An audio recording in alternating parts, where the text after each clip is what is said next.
Ladies and gentlemen, well, welcome to Meet People, the podcast of the Southwest Meat Association. I can't wait to have these conversations, and we're going to do everything we can to make it entertaining and valuable and a great representation of meeting the people. Ladies and gentlemen, welcome to Yoakum, Texas, Yoakum Packing, the Kusak family, and Meet People.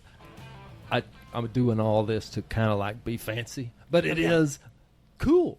Yeah. It is. The Meet People name is fun. It's a great opportunity to talk about y'all's family, your business, the SMA, and how it is family. So this is a great way to do that, and I'm looking forward to it. And thanks for hosting me. Thanks for having me down, letting me come in and just explore your lives, really. Because isn't it true that our business turns into our life? Oh, obviously. One way or another. Yeah. So I thought this would be a fun first question. I thought about, let's dive into the bios and all these things. And then thanks to Jim, he kind of gave me some inside information that I wouldn't have had otherwise. But if you were going to raise your hand in this group of people, who do you think, who here would have been the first person associated with SMA? Well, me, for That's sure. Right. So, me, for sure. Sherri's hand goes yes. up. Tell us a little bit about that. I don't remember not being in SMA because we went, it was our family vacation every year. Yeah, I remember, I think as far back as probably first grade when I can remember that we were there. And we never missed a convention. So, because I don't know, how was that? So, when did Yoakum Packing come into existence? Well, my grandfather started Yoakum Packing in 1947, but he started it because he was involved in Piggly Wiggly grocery stores, and he didn't like the meat he could buy. So he decided he was going to open his own meat packing plant. So that's how Yoakum Pack started. But when my grandfather was involved back when SMA came about, he didn't want anything to do with it. He didn't think that was we didn't need that. He didn't need that. Unnecessary expense. But my dad, who liked to butt heads with his dad, said it was obviously very important to the business and he would have it no other way. So they kind of butted heads over SMA a lot. But Dad knew it helped, and it did, and it helped grow the company where it is today. Yeah. So anybody listening, we have some people in the room here who have grown up in the SMA, in the meat packing business, in the meat processing business, in a lot of ways. Now, Glen, did you have anything to do with meat packing or processing prior to this young lady here? Only at the farm in the back of the house kind of thing. Yeah. We slaughtered. I grew up near here, 10 miles from here. So we slaughtered our own calves and hogs and chickens and stuff like that, but no, not meat processing. Right. It was... y'all made your own homemade sausage. We made our own homemade his dad had his beer own sausage little kind of stuff. Smokehouse. Yeah. So, well, this comes to my mind. Did not know the science behind it. How long have y'all known each other? We've been married 43 years. Congratulations. So we've known each other 45 years, I guess. 45, I think, yeah. And we're only 48, so. And yeah. Yeah, right. And we grew up 10 miles apart. But I know that's kind of a similar story to Stacy and I, and Cody and Chrissy, and other people. Probably a lot of people listening have been, I count it very lucky to have known my wife since we were little kids. Exactly. It's just really kind of a special understanding you have for each other, coming from the same place, having known each other that long. Now, she and I really didn't get together and understand we loved each other till, in our 30s, way later. But I still know her from that far back, so it's pretty cool. All right, so as we progress around, I'm going to come back because but who's this guy? What's his deal? He's the axle of the wheel. Yeah, he's our saving grace the last few years. Isn't that the reason you have kids, so you can put them in as the axle? I mean, you just hope and pray.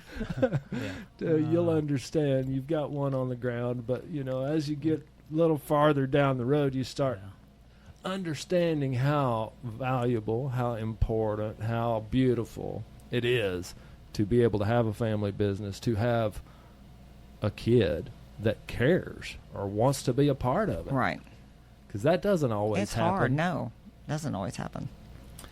So, Tyler, tell me a little bit about your perspective on the business, maybe shortly, and SMA too. Like, you've seen it, so your mom doesn't remember a time that she wasn't there. And you he probably don't. He never. I'm the same way. I was there, I think, probably since I was 6 months old or Uh-huh. in that area. I don't think I've ever missed a SMA convention that I know of. And I'm 35 years old.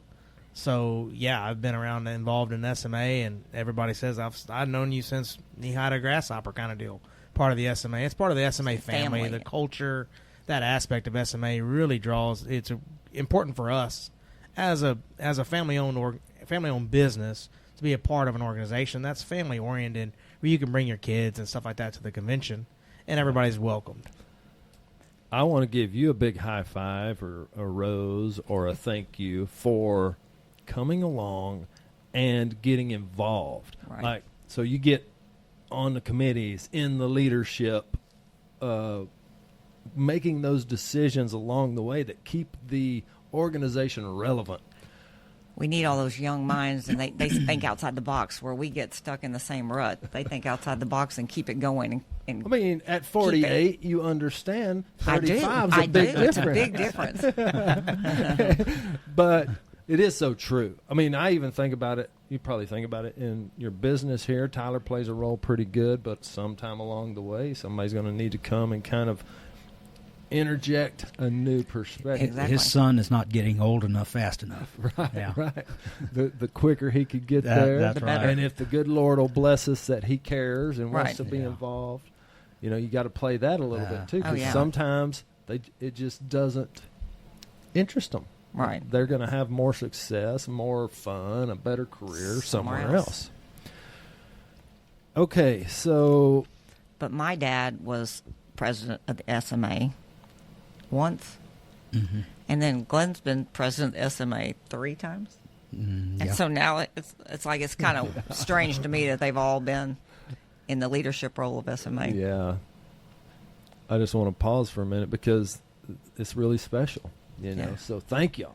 As a Yeah. guy who has benefited from the organization, from the culture, from all those things, and who has played a role and it's hard to get people sometimes to give up their own time, to volunteer, to be Yeah. in those leadership roles, because guess what?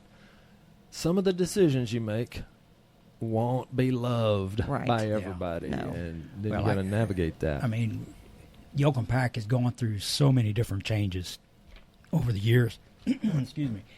And without SMA, we wouldn't have a customer base. I mean, most of our customers are SMA members, Yeah. you know. So they're customers. and- Some of us are even in the same business, but if they have a problem, they call us. If we have a problem, they call, and we all work with each other and help each other. It's another unique thing Yeah. about meet people. Exactly. The MEAT people, Yeah. not the MEET Yeah. people. Or exactly. It's almost kind of like ranchers, farmers. I mean, it's this agricultural, I agree. dependent kind of family, kind of business. It says the weather can mess me up. So many things can mess me up, but we're going to help each other. Yeah. Right. Even if, you know, you sold my best customer the other day. You know, Right. it's like, It is okay, what it well, is, yeah. sometimes, Yeah. sometimes you win, sometimes you lose. Okay, so I don't know who the best person is to field this, but let's start kind of painting a little bit of a picture for the listeners. I mean, so that's all very cool stuff. I think anybody listening is going to say, wow, that sounds like an organization I'd love to be a part of. It sounds like a group of people I'd love to do business with. Well, what is your business? What did it start out being? Glen mentioned there's been a lot of changes, so let's step gosh. through. Maybe not all of them, but kind of big milestones along the way. It went from Sherri's grandfather slaughtering anything that walked in the plant, and him having a locker plant. Back then, people didn't have freezers at home, so he had a locker plant where they stored meat. It evolved from there to slaughtering lightweight beef cattle, and back then there wasn't boxed beef, so everything was 300 and 400 pound carcasses. and he slaughtered for a lot of the city markets. All these little towns around here, every town had a city market, and he was selling to those city markets. He was running trucks all the way valley and hauling beef, and then he was hauling shrimp back on the way back, kind of thing. He was an entrepreneur. Well, it evolved from then. Okay, now which one was this? This was Sherri's grandfather. Okay. That turned into Sherri's dad, selling the lightweight carcasses. Well, then box beef came along, and the city markets started fading away. Yeah. And they didn't need carcass cattle. So Sherri's dad, Jim, started slaughtering cows and bulls and boning and having a boning operation. So we were slaughtering maybe 100 head a day, and we thought we were knocking out Dixie. And I guess that started sometime in the early 70s, and it evolved. We stopped slaughtering August 31st of 1987. Who's keeping count? Yeah, sure. But okay, let's pause just a okay. second, because I've got all kinds of little things Sure. going. You said Granddad was an entrepreneur. Was Dad? Was your dad? He was the public relations guy. There He you could go. talk to loved him. anybody. He was a magnet. Everybody loved him. So, kind of both of them have a bit of an inclination towards sales, if I'm guessing. Yeah. So, who kind of runs it after your dad? Does Glen move in then? So He's a civil engineer. And we're in Dallas working, and my dad calls and said, my partner wants out. Do you want to come home and help me? yeah. So Well, are you tilted towards sales? I know you a No, little bit. I'm not. I know. So I'm No. thinking this is such a cool story to tell. So you kind of got to get some kind of a visionary to just get it off the ground, to this entrepreneurial kind of person. I think we've all got some entrepreneurs here, but yeah. sales. Now you got an engineer running the thing. Right. So it sounds like maybe we start getting a little more focused on process and efficiencies and those kind of That's things. why he came in And and said, numbers, you got to yeah. stop killing. Yeah. You got to stop slaughtering. I mean, it's a dangerous thing to do. Maybe not so much at that time, but certainly these days. Yeah. You start talking about slaughtering. It's just some of the words just kind of sometimes sends people kind of spinning. All right, so you quit that in 87.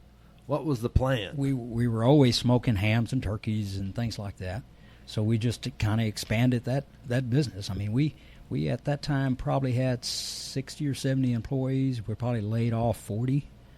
Wow. Which was tough. Yeah. And our sales went from about 20 million down to 4 million or 5 million.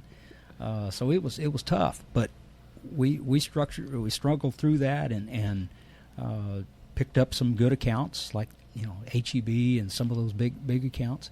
Helped the tonnage and slowly grew. Hopefully we'll Sure. continue to grow. What's your philosophy around that growing? You kind of said it a couple times. Is that a necessary thing, or just happen to be something that happens? No, I mean we try to. Everybody's got to grow because you got to replace those customers that fall away, kind of thing. So, you continue. Our strength is production. I mean, our marketing is weak. I mean, you're looking at the 3 sales staff. That's it. So that's the reason we do most of our production is private label or institutional, where label really doesn't matter. Just price matters, Right. Something like that. But Sherri's dad had so many qualities that he was a magnet. Everybody loved Jimbo or Jim Peach, and we see that in Tyler. Tyler has a lot of those tendencies that he's a magnet. Everybody Wants attracted to be him. Yeah. around him. Yeah. I mean, you can just look at him and he smiles. Right. He invites you in, Right. just like, hey, I must be frowning, but you're not. we're going on deer lease together, and these guys come to town from out of town to have lunch. They don't invite me; they invite Tyler. Yeah. Well, maybe now this could be. Maybe you offend them with your handsome, good. Oh, that's it. That's it. I can't have Glen around. He just kind of runs me down. Anyways, that's all fun, and it is cool. It's cool to have a kid and to be proud of them and to see them succeed and to see them be kind of blossoming into a thing that's valuable to the company, valuable to the community. So all that stuff I think is really cool.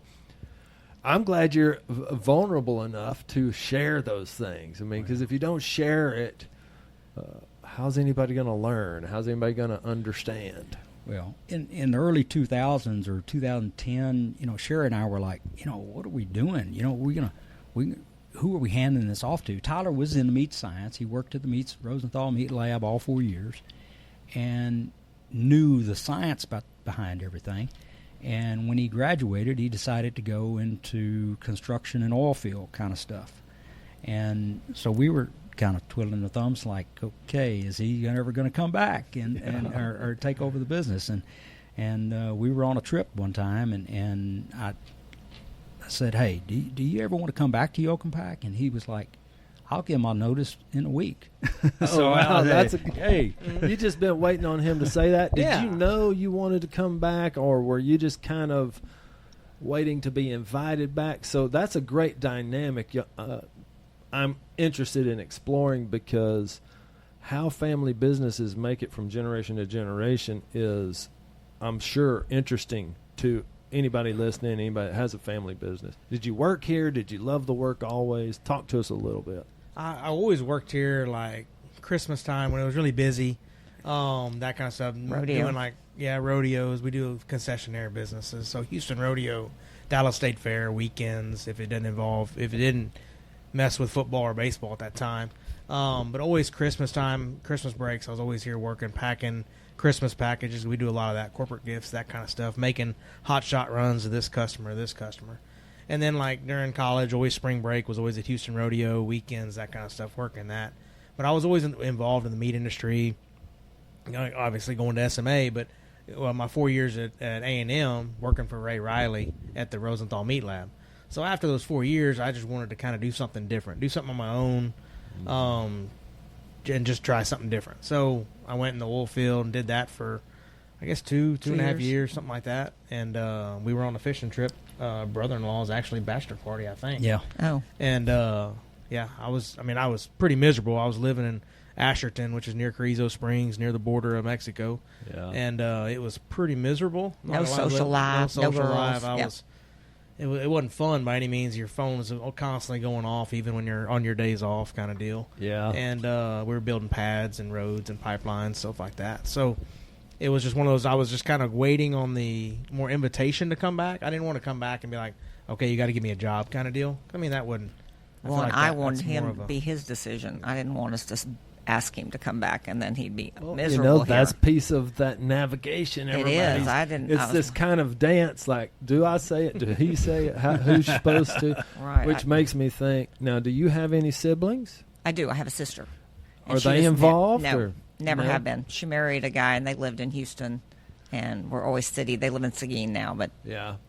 Well, that helps at least. It did. Maybe that made some decisions. Yeah. And then we have a daughter that's a physical therapist, and she's not interested in the meat business, but. Well, there you go. And I want to give them a lot of credit, because sometimes you think, oh, well, that's part of mine. How am I going to, how do you navigate those things? I grew up in a family business. It takes a lot of humble pie, I want to call it, to go through transitions and these kind of things, especially deaths of the matriarch or patriarch. Yeah, it's hard. So really impressive. It's very hard that y'all did it as well as you have. I'm sure there's a bumper in the road or two, but you just get over them and keep going. Yeah. Is the thing still running? Yeah, we're still good. Right. Still red box. Twist that little knob right there, and lift your mic up. Yeah, get it loose. No, the top one. Yeah, no, just twist. There you go. Perfect. All right. That's good. That's better. Okay, so Sherri's sister just wasn't interested. Your sister's not interested. We still love them, but they just ain't meat people. Right. She's smarter than me. She's a doctor of physical therapy. She's a doctor of physical therapy, but she loves she comes and helps us at shows and loves the aspect of the business, but she's got her thing. Yeah. So when you were working here, Tyler, who did you report to? Back then, probably either an office staff or Maria that was packaging all the boxes in the back. Yeah. So you weren't really having to work directly for your dad. I mean, it was kind of probably under his leadership, but through. I always liked that because I would work for other guys on the ranch that Foreman over there. That I could mess up, and it wasn't like an impugnment of the family name. It was kind of nice because you kind of got to mess up. You kind of got to try things. Oh, that hey, now let's don't let Dad know that you did that, and don't ever do that again. So there was some kind of good stuff in that I found in my life and career. Is there a piece of that business or the role you play today that you really like the most? Probably not. Maybe dealing with the people from day to day. I mean, I really like that. I mean, the end goal is all the same, and trying to get everybody to kind of work together as a team, no matter what part of the aspect business you are, whether you're production, quality, maintenance, that kind of stuff, as the plant itself. Getting everybody kind of running the right direction. Did you get any training on like that, leading teams, managing people? Not really. Rosenthal, I did a little bit of leading or managing. Then when I was in the oil field, I managed about 100 pieces of equipment and had about 40 employees underneath me. So that was pretty tough because you're leading a lot of people that are older than you in the oil field, and I'm fresh out of college. So that took a lot of, just kind of working next to them is how I kind of earn the respect. Is if you get your hands dirty with them, people respect you. I feel like a lot more. Well, yeah. As I'm setting up this stuff, Tyler's like, hey, "What can I do? This feels weird." Yeah. Like to give me a job. I'm like, there's nothing you can do. Just go over there to your desk and answer emails or something for right now. But I think that's a great insight for anybody listening too. That works well in pretty much any scenario. Show me how you can work and how you can lead, and I'm going to be much more likely to follow you than you just telling me. Exactly. This is how it's going to be. Yeah. How about you, Glenn? So you kind of stepped into the business and the leadership role. Did it feel a little bit unsteady initially? Oh God, yes. There were some rough, bumpy roads. With the slaughter and stopping the slaughter and all, and you're looking back and thinking, God, I've got an engineering degree. What could evolve from that? And Sherri and I both had great jobs in Dallas and on the ground level of big companies that turned out to be big companies. But looking back, this was the best move. Moving back to a small town. Is there any better place to raise a family? No, not at all. We had both grandparents nearby, so and aunts and uncles for Tyler, so babysitting was never a problem, and we could always take care of things. Yeah. But it was really good in that we had the opportunity. And again, I didn't have the knowledge that I needed, and Sherri's dad, Jim, sent me to every SMA industry seminar and every short course that he could put me in, and we, it was that's how I learned the meat industry. Yeah, and having he gets a lot of credit for absolutely for kind of bringing you in and actually wanting you to have success, because it didn't diminish his or, right. A lot of times we all have to kind of watch our ego occasionally. It's like, if they really shine, then is that going to make whatever I accomplish look less than or something? But to me, the more people shine, the better we all look. He was that type of person. Yeah. Yeah. No doubt. I was trying to think about, so as you're moving out of the slaughter and what's it like going from a job, you had good jobs in the Metroplex, to being a business owner? People are always like, man, I just want to own my own business. That'll be cool. I get to work for myself and just work whenever I want to. Has that been your experience? You don't want to know how many times I've said, why did we ever come back to Yoakum? I've got a little bit of a guess here just from my life. Jobs have respites, right, like vacations, you said it earlier. Our vacation every year was the SMA convention, Right. which is arguably work. Exactly. It really Yeah, is. but that's all they could afford at that time, and so it gave us a time to go somewhere to be the family and have fun. But It It's still all had work. was still had a little bit of a slice of the business in it. yeah, and you don't get to get away from it. It's Yeah. 24/7. That's right. In your head. The buck always stops at you, Yeah. and when nobody else can make the decision, will make the decision, you get to do it. Then you get to win or you get to lose, Yeah. whatever Exactly. that happens to The be. hero or the Zero. Yeah. exactly.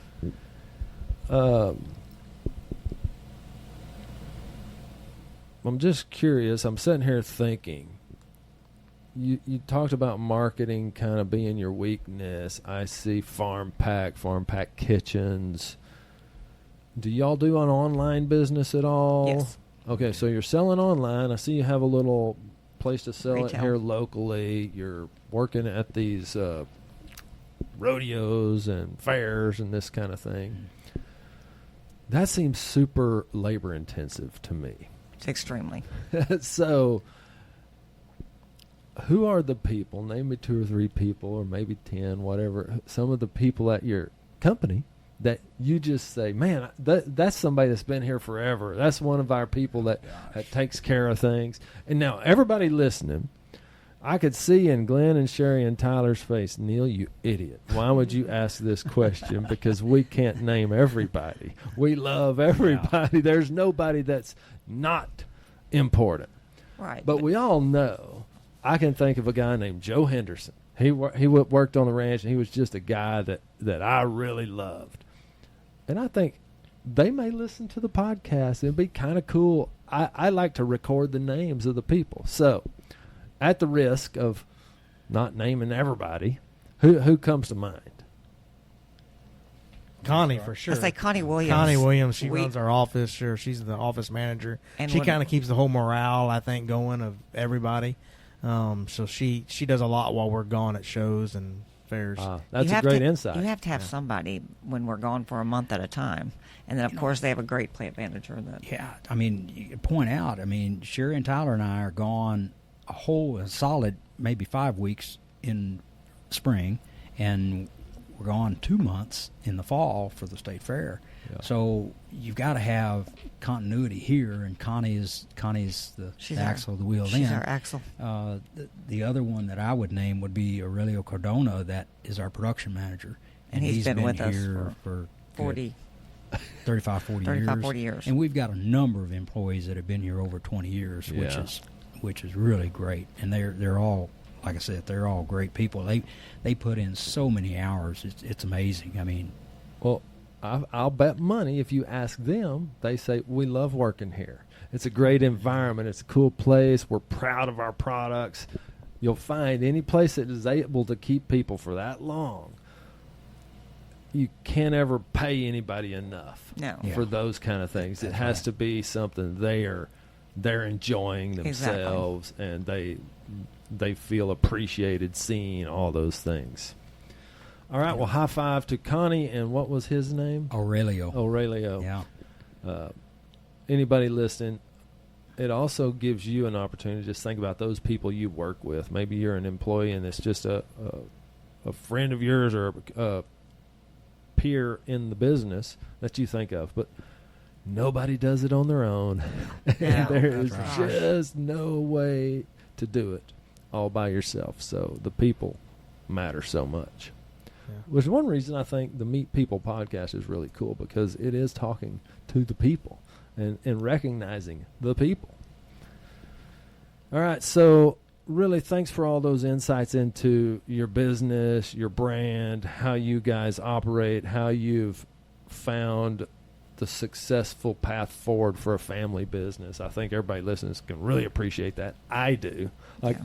matter of fact, if you're listening and you don't appreciate that, I don't care. I do. I do. It teaches me something. I've got daughters. I'm going to want to someday. I would love to be able to work with my daughters. If you watch that show, Landman, it's got a little yeah. cameo with Jerry Yeah. Jones, and he's talking about he almost gets teary-eyed talking about the beauty of working with his kids. And I hope I can have an experience similar. Yeah. It doesn't have to be the same thing. It'll be whatever my path ends up being, and theirs too. But it's cool to see it's possible. Right. Yeah. It's really cool that when the phone rings now, it's for Tyler and not me. I was going to ask that. So, what role do you play here? Are you the head honcho now? No, I mean, my title is vice president, but that doesn't mean a whole lot. It means you get to do whatever needs to be done, kind of deal. I mean, some days you're head of maintenance, some days you're head of production. Buying raw materials, sourcing raw materials is probably my main job, and pricing customers and that kind of stuff. Isn't it funny how you make your money when you make the purchase? Yeah, right. So you find really important people playing those purchasing roles. Exactly. Okay, so are you still kind of running the business, Sherri? How's the? Yes. Yeah. I'm here every day. Sherri's here every day. We all answer to Sherri. But she can. I do whatever. She can roll her eyes and tell you what. I do whatever anybody else doesn't want to do. Now I kind of witnessed this a little bit when I walked in earlier. You can kind of walk in real quick and tell who everybody's paying attention to. Right? I may demand that. But there's a lot of that's good. That is good. It's Absolutely. fun. It's enjoyable. And I love the shows. I love the mail order. I love the brochure. I try to do the brochure, and we're kind of need to get busy on that right now. yeah, right. Yeah, I mean, taking an hour to talk to me. Oh no, just made me think of things I need to be that's doing. Right. I know. It's part of a business ownership. It's part of leading any organization. Oh yes, that's a thing I need to be working on. That's while I'm driving, I'm making 10 calls today of stuff I wouldn't get to if I'm in the office. Yeah, that's what they do in the car the whole time. I just have to ask. I think you've probably pondered it, maybe more or less than I think. How do you think about retirement? Is that a word, or is it kind of a ridiculous thing to bring up? He always says we're going to work as long as Tyler lets us. And my always response is they're not allowed to retire. They're just allowed to take longer vacations. Yes. Because as long as they're not retired, they still have to pick up the phone if I call for an answer, for a question, and if I'm in a bind for something. So I think that's the way I look at it. Yeah, and I think I've pretty much talked to a lot of people as I've got into this podcasting thing, SMA and other scenarios. People that own a business, build a business, lead people, have built things over time in their careers. They're not looking to retire. It's hard. It's not an interesting thing to them. It's more interesting to say, let me add value as long as I can. And yes, there could be some slowdown at some point, but I never want to just hit the eject button. It's more like this is part of me. I want to be involved in it. Yeah, I can't imagine. So the good Lord willing, creek don't rise. We're going to stay here as right. long as we can. Yeah. All right, awesome. All right, so I did want to touch on something with regard to the SMA, an endowment fund I've heard about. That's been amazing to watch start and grow. And so let me introduce it just a second. Yeah. So in case they choose to play this video at the convention or something to kind of give people an insight into the endowment and, hey, we want your money, that kind of thing.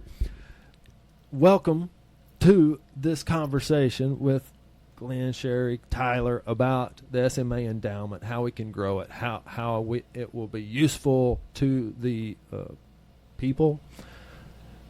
So tell me, I don't really know. I mean, I'm familiar with an endowment. Sherri mentioned it's been really cool to watch. Unbelievable.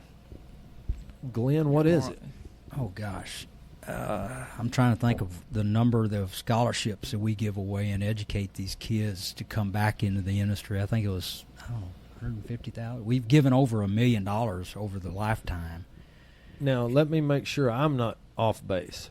So I'm thinking of the scholarship fund, but is the endowment separate? Is it the same thing? It's involved with the, and I may be misspeaking this, but it's involved with the foundation part of SMA, and we want to grow the endowment to where we get the proceeds off of that money. So if to you get a help big fund enough pile of money in the endowment, to help all of a Can make all sudden those you're giving out $1 scholarships. million a year in scholarships just thanks to interest or whatever smart use of that endowment money has Right. been. the money we raise at the supplier showcase, and there's some small advertising fees and things like that. That all The goes to the auction. scholarships and auction, and that all goes to scholarships, and we give it away every year, all of it. Yeah. So it's just amazing. So we need a little extra money to go into this pile of money we're trying to build in case to of just yeah. in case nobody raises their hand in the auction That's one right. year. It's amazing, though, how many kids that are men in the industry and women, they'll tell them to stand up. How many Half that the are all room. working, Yeah. half the room is standing Yeah. up because they received a scholarship back when they were in college. Yeah. He received Yeah, one. He yeah, received I was the a Bob part of Ondersek. it. So. Yeah, he got the I had Bob. the Bob Ondersek. Yeah. And you're president right now. Are we covering this SMA thing, the endowment thing, pretty well to explain to? I'm just imagining if people are watching this at the convention. Is that kind of telling them the story? The story is to hopefully not have to force during the convention so much pressure on raising all this money every year to supply all these kids with scholarships, because we don't want to cut the scholarships out. That's not what we want to do. We want to give more. We need to educate the people in college to get them to come back into the meat industry, because the meat industry jobs are really not that glamorous. Let's be honest. Yeah. It's usually cold, usually wet, and it's usually early hours. Yeah. So it's not really that glamorous. But if we can educate the kids in college and entice them back to our industry, and maybe get them involved, and just hopefully grow everything organically that way. Yeah. I think it's one of the most important things, if not the most important thing SMA does. Outside of building all the family, the relationships, the business that goes on, it's hard to even put a number on what kind of economic value that is to the Southwest, the whole United States, the Right. globe. But people, in my estimation, and I ask this a lot, I wonder, how much do they really know about where food comes from? Right. Yeah. Basically none. And we need to start teaching. So college is a great place. These scholarships, we may get a kid interested that wouldn't have otherwise. And even if they don't come to the meat industry, they've got educated about where Yeah. food comes from, and that's so valuable, because then they'll tell their friends. They'll raise Exactly. their families with that knowledge. And hopefully we can even start pushing it down into public schools and these kind of things. So maybe we'll understand their food supply a little bit better and have a little bit more educated conversations. Right. Yeah, that's the goal. At the end of the day. That's what the endowment's about. That's what the SMA is about. That's what your money Yeah. is helping do. And yes, money doesn't grow on trees. Every bit of any kind of donation, any kind of auction item bought is some bet, investment in the SMA, the kids with those scholarships, and the endowment fund in the future, that you may not be able to put every little. If you're a real type A personality, sometimes that's hard, because you're like, well, now I'm not in charge of that. Well, Tyler is. He's got a good head on his shoulders, and I think all the leadership at the SMA is really working hard to make these decisions in the most prudent way. I mean, Glen's done it, president, 3 years or not 3 years in a row, but three think different you were. times. We were convention chairman for the 40th, 40th, 50th, and 60th, I think. And then he's going to be the 59th. No, 79. 79th. 79. Yeah. Because I said, oh, darn, it would have been the 80th. Oh, wait a year. I know, right? Yeah. Skip a No, year. no. Yeah. But not only the scholarships SMA helps with, but the training that seminars and things like that SMA puts together are just very knowledgeable speakers and always in the know. And I mean that's why I'm still in the meat business. We've been to Washington D.C. talking to politicians several times. Tyler has gone several times. So there's a lot of aspect that SMA is helping on that end of it as well. So any hot topic they're on top of. Yeah. I mean, that affects us. and they come running if you've got, I don't know, some kind of a issue with your inspector or something. To me, they've played lots of roles at Peterson's multiple times. Like, here, help us write the HACCP plan, or let me show you what I'm thinking. Okay, well, that's kind of hard to defend. Let's think about it a little differently. Or, hey, we're in trouble. Right. Well, they just come running. And the other friends in the industry come running. So that's super valuable, too. I think anybody thinking about investing money in an endowment or supporting this endowment, supporting the foundation, it's good to hear from a guy, a gal, a son, business owners who y'all invest. I mean, you're not just talking like, give me your money. You put money in. No, we do it ourselves. Yeah. So it's, to me, that's super valuable for everybody to hear and say. It was like, you see the value. You put your money where your mouth is, and I think that's a fair ask of everybody. Yeah. Tell me about the big parade. Who's going to be running the? So I'm here. Let's see. What is this? The Yoakum Tom Tom Festival. First weekend in June, the Tom Tom Festival. I pulled up, and somebody's vehicle's getting washed. I'm like, I got to implement that where I work. Turns out they got the Yoakum Tom Tom Festival, and so all the employees are on a trailer, all their families, kids. They all get water guns, and we're doing a big beach party. And we hand out sausage on a stick on the way. Really? Instead of throwing bubble gum and candy, we run around and hand out hot sausage on a stick. I love that. Yeah. Oh, they love it. I mean, So, it's also a snack. a better nutritional value. Yeah. Like, I'm super sensitive to that because I think that's a piece of our country, culture, health that we need to pay attention to. And meat gets a bad rap sometimes, I think, around people that just don't know about agriculture. And instead of throwing candy, let's hand them a good sausage. I think it's a great idea. Well, people in Yoakum asked me, when are you going to start handing out turkey legs? I said, when the price goes down. Oh, Lordy. Has that not been dynamic? The supply of turkey. The turkey legs. That's another podcast. That's a whole other podcast. That's part of the problem. Like, when I get here talking to you, I'm like, oh my gosh, yes, let's talk about turkey legs. But we do have to get back to work and give all these people that are listening a break. So we'll land the plane like this. Yoakum Packing, Glen, Sherri, Tyler, thank you so much for being meat people. We couldn't do it without you.